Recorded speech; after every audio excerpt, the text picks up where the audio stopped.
19대 국회 마지막 국정감사가 오늘부터 중반전에 돌입한 가운데 여야는 내년 총선 주도권 잡기를 위한 집안 싸움이 한창으로 보입니다. 황장수 미래경영연구소장, 박용진 전 새정치민주연합 대변인 두 분 모셨습니다. 어서 오십시오. 저희들이 지금 리포트에서 전달해 드렸는데 신동빈 롯데그룹 회장 재벌 총수 가운데 처음으로 공정거래위원회에 국검 증인으로 출석을 했습니다. 여러 가지 이야기가 좀 오갈 것 같은데 박 대변인. 뭐가 좀 초점이 될까요? 감회가 새롭네요. 저 신동빈 회장 오늘 공정거래위원회 국감 때 이렇게 증인으로 부르기 위해서 강기정 의원이 뭐 그야말로 온갖 비난을 받아가면서 국회에서 설전을 했고요. 그래서 주목을 확 받게 되고 여당도 부담을 느껴서 원래 국감 마무리할 때 종합국감할 때 부르려고 했던 일정과 계획을 바꿔서 오늘 이렇게 여야 합의로 부른 거 감회가 새롭습니다. 일단 오늘 참석은 했는데 지금 리포트 들은 걸로는 날카로운 질의응답이 진행되지를 않고 뭐 왕자의 날은 끝났느냐 뭐 이런 얘기가 오고 가는 건 좀 안 됐습니다. 왜냐하면 여든 야든 이번에 한국의 재벌의 문제점들에 대해서 정확하게 지적하고 롯데그룹과 관련된 이런 시정해야 될 부분들을 좀 잘 지적하기를 기대하고 있는데 롯데가 주로 유통망이 만만치 않은 그런 재벌이잖아요. 그런데 그것과 관련해서는 사실은 우리 사회에 큰 문제가 되고 있는 이른바 가불관계라든지요, 혹은 골목시장 상권을 지키는 문제, 이런 것 등에서 재벌의 사회적 환원 역할, 재벌의 사회적 역할에 대해서 좀 많이 지적하고 그런 의지를 끌어내는 게 되게 중요하다고 봅니다. 이미 신동빈 회장이 그룹의 원톱으로 이제 물뚝 서면서 얘기했던 복잡한 순환출자 구조, 그 오너들도 잘 모른답니다. 하도 복잡해가지고 웬만한 회계사들이 그거 들여다봐도 모른다고 그러는데 그거 단순화시키겠다, 끊겠다 이렇게 얘기한 거, 그다음에 한국 롯데 책임성을 강화시키겠다고 한 거, 상장하겠다고 한 거, 이런 것들을 이미 확인한 것들을 얘기할 게 아니라 한국의 재벌로서 이번에 문제가 된 만큼 재벌이 보다 사회적인 책임을 열심히 좀 다하는 그런 역할을 좀 추궁해서 답을 받아내는 것이 좀 중요할 것 같거든요. 그런 쪽으로 좀 나머지 좀 시간을 좀 가져갔으면 좋겠다는 생각입니다. 네, 황 소장님. 사실 신 회장이 여러 차례에 걸쳐서 이제 대국민 사과까지 하면서 입장을 거의 내놓은 상황인데 추가로 좀 나올 게 있을까요? 예, 저는 롯데가 지금 현재 이 주력으로 자리 잡고 있는 명동 롯데 호텔이나 또 롯데 쇼핑, 롯데 백화점이죠. 이런 부분들이 자리 잡는 과정에서 일본에서 지분을 들고 오는 과정에서 면세라든지 입지 특혜라든지 이런 여러 가지 정부의 특혜, 당시에 자금을 유치하기 위해서 이런 부분을 딛고 급성장을 했고 또 그 성장 과정에서 국민들의 혜택 대부분 롯데는 소비 유통 이런 사업에만 종사하지 않습니까? 관광이라든지. 그런 부분을 해서 저렇게 급성장을 했으면 거기에 걸맞는 사회적 책임도 가져야 되는데요. 지난번에 이제 가족끼리의 다툼 속에서 국민들이 모르던 사실이 많이 드러났죠. 현재 국내 롯데의 대부분의 회사들이 순환출자고리로 연결돼 있고, 그리고 일본에 있는 광륜사라든지 롯데홀딩스가 실질적으로 지배하는 회사인데 그 내부 구조가 어떻게 돼 있는지 아무도 모른다. 그런 부분에 있어서 과연 롯데가 국내에 있는 롯데 계열의 각 계열사들이 한국 회사인지 일본 회사인지, 일본으로부터 어떤 지배를 받고 있는지, 또 L1부터 L12까지 투자와 관련되는 수많은 이 명목상의 회사들이 있었습니다. 일종의 페이퍼 컴퍼니라 할 수 있는요. 거기에 예를 들어서 롯데가 투자한 자금이 국내에서 배당금이나 이익 형태로 일본에 주어진 돈이 상당히 만만치 않을 걸로 보이는데 그 과정들이 어떻게 되어 있는 건지를 밝혀야죠. 그걸 밝히지 않고 오늘 그냥 국감장에 불러서 형식적으로 사진 찍고 보낸다면 국회의원들이 물론 책임을 다하지 않는 것이라고 봅니다. 또 롯데는 유통, 관광 이런 쪽의 재벌로서 각 지자체와 인허가와 관련해서 골프장부터 시작해서 개발에 많은 시비를 낳고 있고요. 또 하청, 도급회사와 관련해서도 문제도 많고 노조 문제도 많았습니다. 홈쇼핑에서도 여러 가지 문제가 있었고요. 이런 문제들에 대해서 롯데가 기업 경영을 정말 투명하게 하겠다. 그리고 이 갑질을 하지 않겠다라는 국민 앞에 서약도 좀 필요하다고 보고요. 무엇보다 중요한 것은 제2롯데월드를 짓는 과정에서 지금 제2롯데월드 쇼핑몰만 일부 개장했습니다만 수많은 문제들이 나오고 있지 않습니까? 안전 문제가 좀 불거졌었죠. 성남공항을 무력화시키는 예를 들어서 이 자유로로 북한군 탱크가 침입할 때 그것을 갖다가 피격할 수 있는 공군 부대들을 사실상 무력화시키는 그런 행태가 있어서 공군 활주로가 옆으로 틀어졌다. 이런 인허가가 어떻게 나올 수 있었는지도 그것은 국회의원들이 물어야 되는 책임이 있다고 봅니다. 그런 어떤 부분에서 그런 현실적인 과제들을 묻지 않고요. 오늘 보십시오. 일본하고 한국하고의 기업 분리는 생각하고 있지 않다라는 겁니까? 제가 봤을 때 분리가 불가능할 거라고 봅니다. 왜냐? 지배 구조를 아는 사람이 거의 없기 때문에요. 그걸 분리했을 때 엄청난 문제들이 생길 수 있으니까 분리 못 하겠다는 거 아닙니까? 네. 그렇다면 예를 들어서 이제 내년부터 롯데 호텔이나 이런 부분에서 순환 출자 구조를 고리를 뭐 80%쯤 해소해서 IPO 기업 공개를 하겠다는데 사실 국내의 대기업의 순환 출자 고리의 대부분이 롯데그룹에 다 있습니다. 이런 부분을 네. 정말로 제대로 경영하겠다는 거죠. 이왕 불렀으면 철저하게 물어야죠. 네. 대충 형식적으로 해가지고 회장님만 불렀다고 생색 내서는 안 된다고. 안 된다. 지금 두 분 말씀하시는 거 보니까 여야가 공이 좀 힘을 실어서 모처럼 부른 만큼은 좀 제대로 좀 파헤쳐보자. 네. 그럼요. 네, 그런 목소리가 있는 것 같습니다. 또 하나 좀 짚어보겠습니다. 박 대변인님, 네. 지금 안전행정위원회에서는 박원순 서울시장의 아들의 병역 문제, 네. 사실 뭐 이게 다 꺼진 불인 줄 알았더니 불씨가 좀 살아나는 것 같아요. 이거 어떻게 봐야 됩니까? 박원순 시장으로서는 아주 골치 아픈 일이에요. 근데 왜 골치가 아프냐면 아픈 일이 있는 게 아니라 자꾸 잡아당기니까요. 그러니까 이미 이전에 있었던 병역 기피 의혹과 그 논란에 대해서는 연쇄세브란스에서 공개 촬영 검지를 네. 통해서 이제 클리어하게 정리가 됐고 그와 관련해서 근거가 없으니 보도 확산치 말아라라고 하는 법원의 명령도 되어 있는 상황이에요. 그런데 지금 이제 그 다른 방식으로 의사면허가 있는 분들이라고 하죠. 네. 이런 분들이 이거는 뭐 누가 봐도 문제가 있다라고 또 들고 나오는. 그렇다고 이분들이 뭔가 새로운 팩트, 네. 새로운 근거가 아니라 내가 내 의사 면허를 걸고 이야기하면서 시작이 됐고요. 또 이분들과 함께 뭐 박원순 시장 고발을 위한 뭐 이런 모임까지. 아들이구나. 아들 무슨 병역법 위반으로 이제 고발을 위한 뭐 시민 모임이 만들어졌는데 어떻게 만들어졌는지 그리고 뭐 그 시민 단체라고는 합니다만 기획 단체죠. 그래서 조금 정체불명의 단체가 이렇게 제기를 하면서 이 문제가 불거졌는데 국감 자리에서는 이 문제가 되도록 되게 조심스럽게 되어야 될 거예요. 왜냐하면 단순 의혹하고 다르게 국감은 박원순 개인을 다루는 문제가 아니잖아요. 네. 서울시의 행정을 다루는 문제이기 때문에 오늘 이제 안행위에서 하는 게 있고요. 네. 국토위가 하고 보건복지부가 할 겁니다. 그래서 보건복지위원회가요. 그래서 국감을 세 군데서 받는다고 어저께 뭐 얘기를 들었는데 어찌됐든 서울시의 행정, 네. 서울 시민의 행정이 되느냐 안 되느냐를 중심으로 봐야지 세금이 제대로 쓰였느냐 안 쓰였느냐 중심으로 봐야지 박원순 시장을 겨냥한 정치적 네. 의혹 부풀리는 장으로 가서는 안 되겠다. 대권 후보 흔들기다. 대권 후보도 아니니까 너무 긴장들 마시고. 맞다. 예. 어디 보십니까? 뭐 아까 기획단체라고 말씀하셨는데 그건 다 알만한 분들도 있고 변호사도 있는 어떤 단체들이 이 부분을 검증하기 위한 단체를 결성한 거기 때문에 그건 좀 적절하지 못한 표현이라고 보고요. 저는 박원순 시장이 유력 대선 후보로서 실질적으로 대선 후보 지지도에서 뭐 공동 1위 정도를 달리고 있지 네, 않습니까? 그렇습니다. 그러니까 자신에게 제기되는 의혹에 대해서 고소 고발로 대응을 하는 것도 자유지만은 거기에 대해서 예를 들어서 의혹을 제기하는 것도 충분히 예를 들어 사회적 공인으로서 박원순 시장의 아들이 만약에 뭐 아들 스스로가 그렇게 빠질 수 있었겠습니까? 빠졌다면 그렇다면 아버지의 어떤 힘이나 이런 것들이 작용을 해서 아들을 군대에 뺐다 그러면 그것은 대선 후보로서 중요한 결격 사유가 될 수 있겠죠. 그런데 그 아들이 과거에 백무청에 제시한 MRI 기록과 또 세브란스 병원에서 공개 신검에서 했던 MRI 기록, 그 이후에 뭐 유학을 가거나 비자를 발급받을 때 했던 두 차례의 MRI가 서로 완전히 다르다. 그래서 옛날 MRI의 기록은 35세 이상의 굉장히 험악한 삶을 살아온 사람의 기록이고 몸무게가 굉장히 많이 나가는 네. 사람이다. 특히 치아 기록에서는 아말감이라고 최근에는 거의 하지 쓰지 않는. 않는 과거에 싸구려 이빨 땜질하는 그런 어떤 재료들이 흔적이 있다.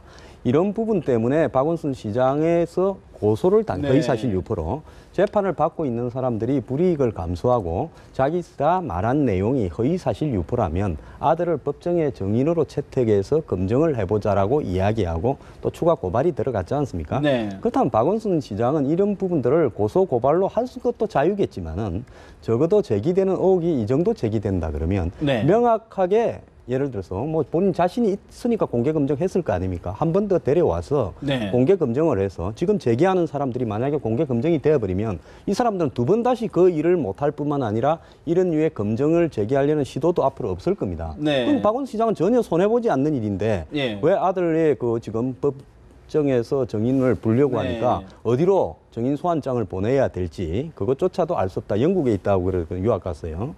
그런 부분들 속에서 그 뭐 MBC도 고발을 했고 뭐 1인 시한 3도 고발을 했는데 그건 고소 고발을 그 정도로 할 부분이라면 마찬가지로 검증에도 적극 임해서 이 모든 논란을 끝낼 필요가 있다. 이렇게 한다고 논란이 끝나는 게 아니라는 겁니다. 아니 뭐 논란이야. 네. 그 논란을 제기하는 분들이 의도를 가지고 하시는 거니까 계속 논란이 증폭될 수밖에 없죠. 근데 이것과 관련해서 대화해주고 대응해주고 하게 되면 어떻게 가져갈지 뻔하거든요. 이미 뭐 저 문제 일으켰다가 클리어하게 끝난 강용석 씨 같은 경우도 뭐 그 뒤에 그러면 본인이 말한 것처럼 다 은퇴하고 다 세상 사람들 위해서 사라졌느냐, 그렇지도 않잖아요. 게다가 허위사실 유포, 유언비어에는 강력하게 대처하자. 이거는 청와대 방침입니다. 그리고 검찰총장이 기자회견을 통해서 강력하게 대응하라라고 했던 사안인데 왜 박원순 시장과 관련된 허위사실 유포와 유언비어와 관련해서는 공권력이 아무것도 안 하는지 잘 모르겠습니다. 그러니까 박원순 시장 개인의 명예를 위해서라도 네. 이 부분과 관련해서는 당연히 강력하게 대처해야 되는 거예요. 법의 심판 받아야 되고요. 처벌받아 마땅한 거라고 서울시와 박원순 시장 판단하고 있는 것 같습니다. 그거는 타진요라고 하는 그 단체가 있었어요. 타블로에 뭐 진실을 요구합니다. 뭐 이런 건데요. 어떻게 해요? 그러니까 아무리 진실을 공개하고 관련 정빙을 내서도 이분들 아직도 의혹만 남는다. 네, 아직도 그런다고 그러대요. 이것 때문에 타블로라고 하는 훌륭한 가수가 그 가족이 얼마나 고통받았습니까? 그런데 의혹 제기해놓고 자신들은 이거 당당하니까 우리들의 검증에 응해라. 그러면 안 되죠. 자, 박원순 시장이 강원 그 강용석 네. 의원에 대해서도 나중에 뭐 철회했고 네. 예를 들어서 이번에도 고소 고발해서 현재 법정에서 재판을 받고 있는 사람들에 대해서도 철회를 했죠. 치하를 했죠. 하지만 재판은 했습니다. 진행되고 네. 있는 거 아닙니까? 자, 공개 검증을 할 때 자신의 이 아들에 대해서 문제 의혹 제기에 앞장섰던 사람들을 공개 검증장에 배석을 시켜서 객관적인 공개 검증을 했다면 이런 논란이 안 될 수도 있습니다. 네. 뭐 유명 병원에서 했기 때문에 믿어달라고 하는 부분에서 우리 사회에 뭐 기득권이 언제 그렇게 기득권만 이름만 가지고 신뢰를 받은 적이 있습니까?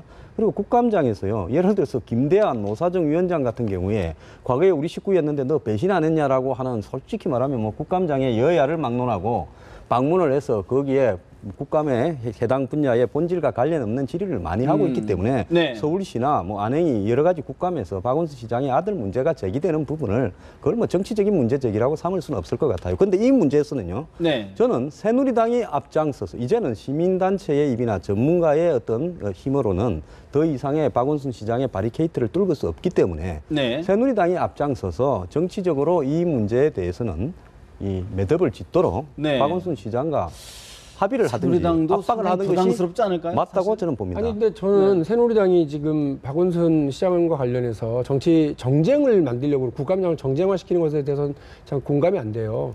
이미 저 김성태 서울시당 위원장이죠, 새누리당에. 이번 내년 총선은 박원순과 대결이다 이렇게 선언하고 나섰어요.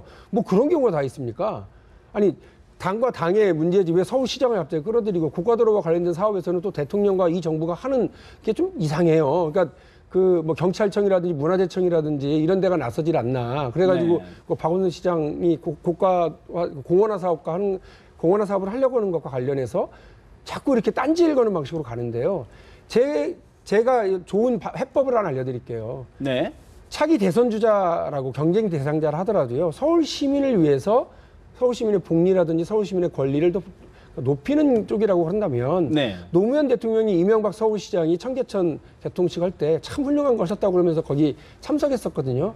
그렇게 해주세요. 중앙정부와 서울시가 같이 가야지 모든 건건이 해서 시비 걸고 딴지 걸고 정치 쟁점하려고 여당이 말이에요.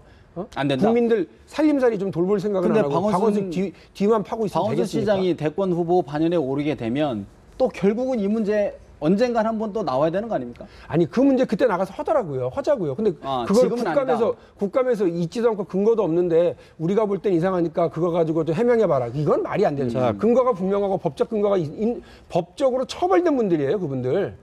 그리고 법적으로 이미 클리어되어 네. 있는 상황이고요. 근데 다시 얘기하자고 그러는 게 적절할까요? 지금 저기 재판이 진행 중이기 때문에 처벌이 네. 완결된 부분이 아닙니다. 그리고 예를 들어서 법정에서 정인으로 소환장을 발부했지 않습니까? 그럼 박원순 시장은 대선을 바라보는 공인으로서 떳떳하게 아들을 한번 보내서요. 문제를 제기하는 사람을 조기에 왜 클리어하지를 못합니까?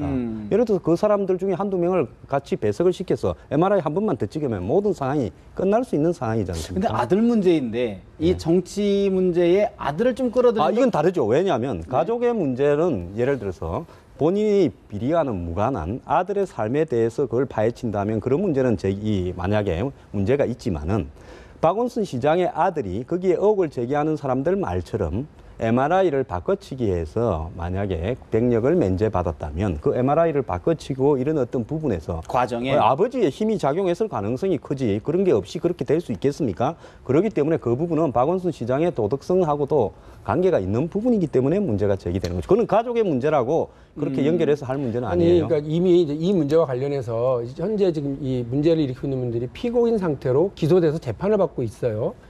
그리고 관련한 것은 무혐의가 지금 되어 있는데 우리 박원순 시장에 대한 거는 2012년에 세브란스 병원에 설 때요. 혼자 가서 쿡 찍은 거 아니에요. 세브란스 의사만 한 게 아니라 기자 3명이 함께 참여해서 했잖아요. 네. 그렇게 그거 이상 어떻게 더 클리어하게 일이 진행된다고 이야기를 합니까? 그리고 그 어쨌든 병역법 위반에 관련이다 얘기하시는데 2013년에 검찰에서 무혐의 판결을 난 검찰의 무혐의도 증거 불충분이지 무혐의가 모든 사실을 제기하는 것도 아니고 이후에 추가적인 의혹이 제기되면 또 다시 볼 수도 있는 소지가 있죠. 알겠습니다. 이 부분은 뭐 여기서 결론 낼 사항은 아닌 것 같고 좀 더 지켜보면서 저희들이 계속 한번 짚어보겠습니다.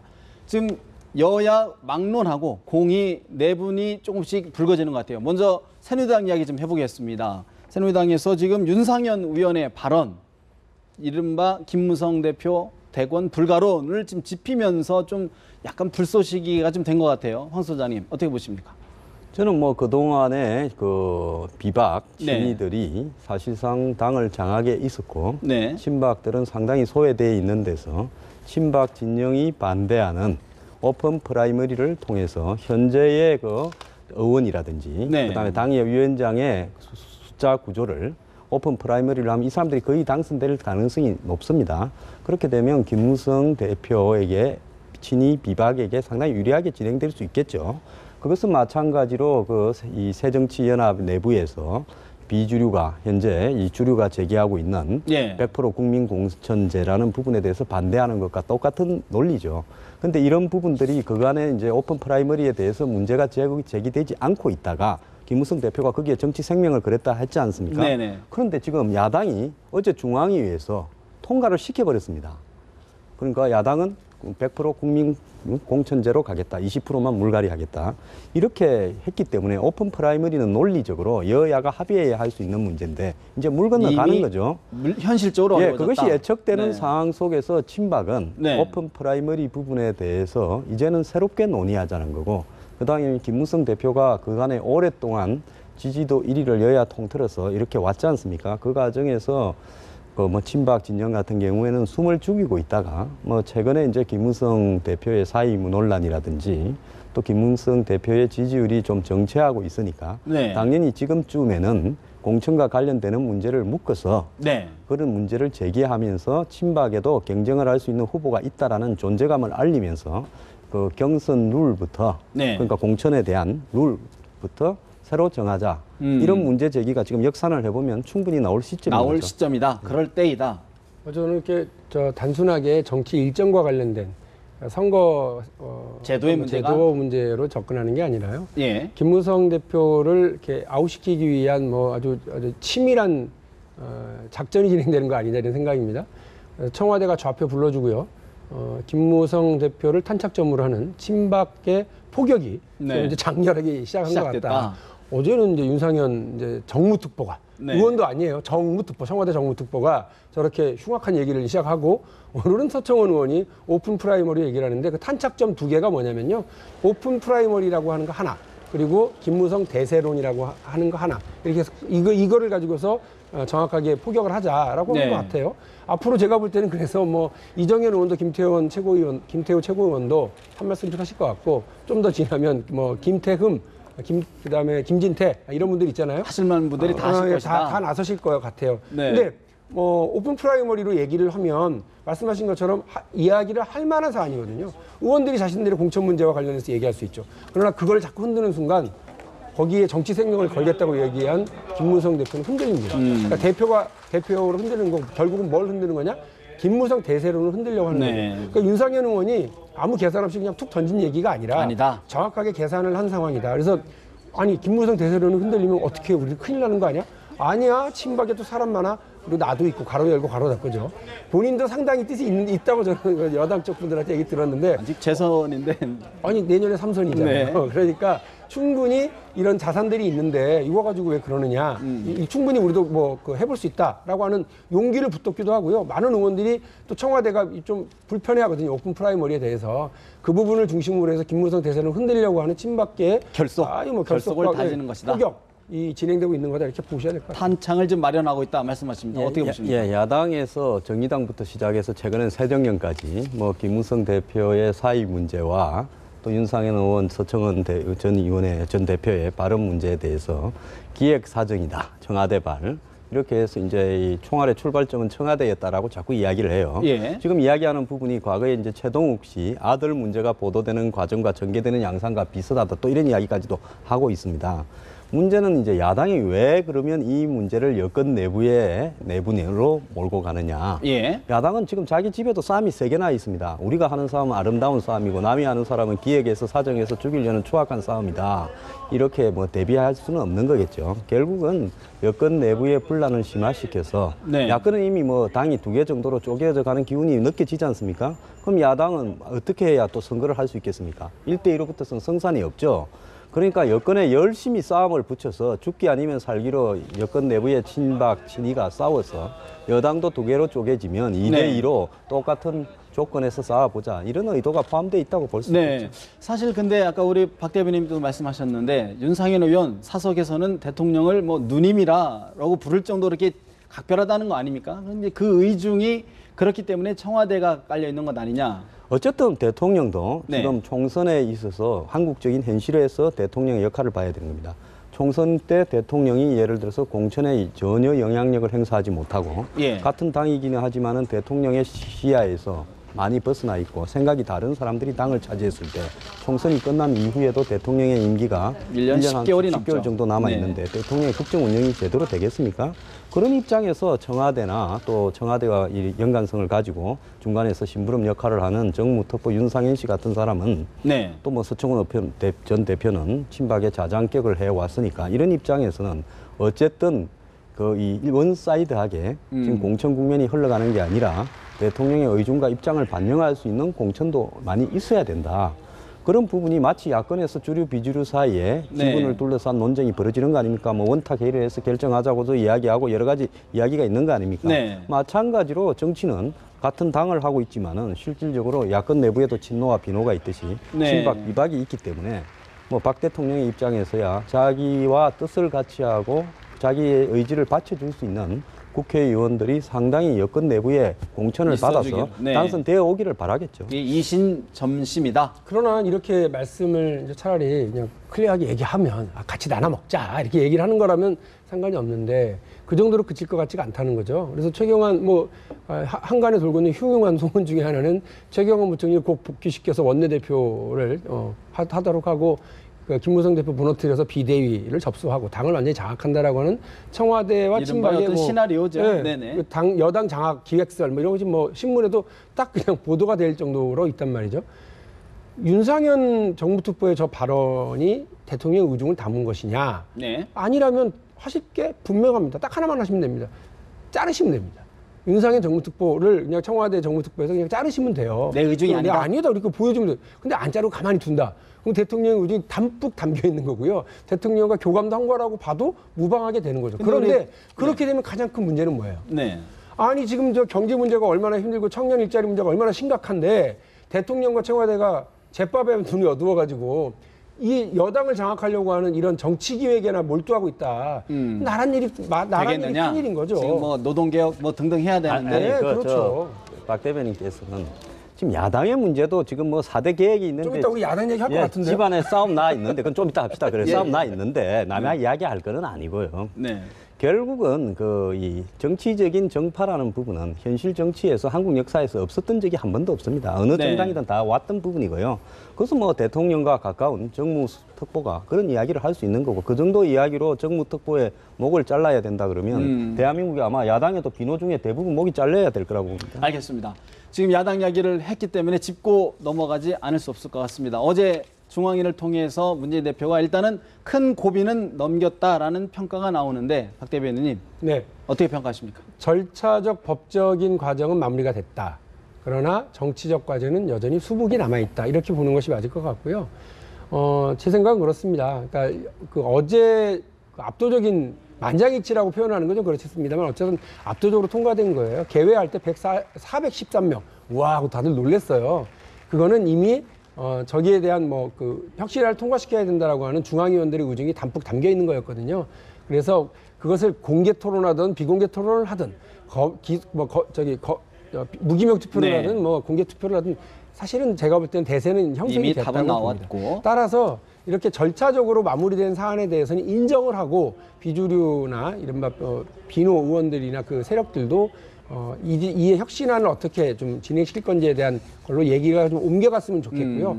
다른 논의로 옮겨가는 것이 맞다. 이제 더 이상 뭐 이렇습니다. 재신임 문제나 그러나 이른바 그 문재인 대표를 정점으로 하는 주류 세력 같은 경우도 어제 그 혁신안 통과가 우리의 세를 확인한 거다라고 그렇게 아전인수 자신만 해서는 안 된다라고 저는 생각을 해요. 정치적 승리라기보다는 아까 말씀드린 것처럼 정치적 과제가 너무 많이 남아있는, 상처도 많이 있었던 그런 거예요. 중앙위원들은 여기서 부결되면 당 쪼개지는구나. 네. 대표는 사퇴한다고 그러지, 당은 쪼개지지. 그러면 내년 총선은 완전히 무너지고 국민들의 삶은 누가 지키지? 이런 고민을 할 수밖에 없잖아요. 네. 그래서 통과시키는 그 의견도 상당히 많았거든요. 네. 그런 걸 이해한다고 그러면 지금은 뭐 우리가 이겼으니까 막 승자가 다 독식하겠다 이렇게 얘기할 게 아니라 함께 논의하고 협의하고 단합하고 통합해 나갈 그런 논의를 해나가는 것이 주류의 입장, 지도부의 입장이 되어야 된다 이런 생각이에요. 황 소장님 어떻게 해야 될지 전망으로 마무리 좀 해주시죠. 애초에 그 혁신위원회를 만드는 것이 4월 총선의 패배에서 문재인 대표의 거취를 어떻게 논의하느냐에서 혁신위원회에서 그런 부분까지 다 달아와서 당의 발전적인 모습을 만들자는 것이었는데 실제로 내년 공천에서 100% 국민 경선 공천단을 만든다면 친노가 유리하지 않느냐라고 바라보는 것이 지금 비노의 입장입니다. 또 더 나아가서 대표의 권한이 강화되었죠. 과거에 우리 야당에 개파가 굉장히 많았습니다. 6개, 7개, 한 10개쯤 개파가 있는데도 치열하게 토론하고 때로는 뭐 주먹을 동원해서 싸우기도 했지만 어제 저는 그 토론이 있었어야 된다고 보고요. 또 적어도 문재인 대표의 신임까지 포함되어 있는 인사적인 상황도 있었기 때문에 그 거수 뭐 이 기립 이런 게 아니라 표를 카운트를 하든지 무기명으로 했어야 된다고 봅니다. 근데 대세가 친노로 기우는 것 같으니까 그동안 떠들던 사람들이 좀 조용했죠. 그럼 여기서 이제 추석 전에 만약에 그 국민이나 당원 여론조사를 해서 끝나느냐? 저는 그게 끝나는 게 아니라 이제 문제의 시발이 되고요. 지금부터 이제 호남의 정서가 앞으로 한두 달 추석을 지나면서 어떻게 바뀌어 가는가에 따라서 저는 100% 야당이 분열될 가능성이 많다고 봅니다. 왜? 본인 스스로가 현역들 중에 내가 공천을 못 받을 것 같다라고 느끼는 분들이 분명히 있고 라이벌들이 그 지역구에 있을 겁니다.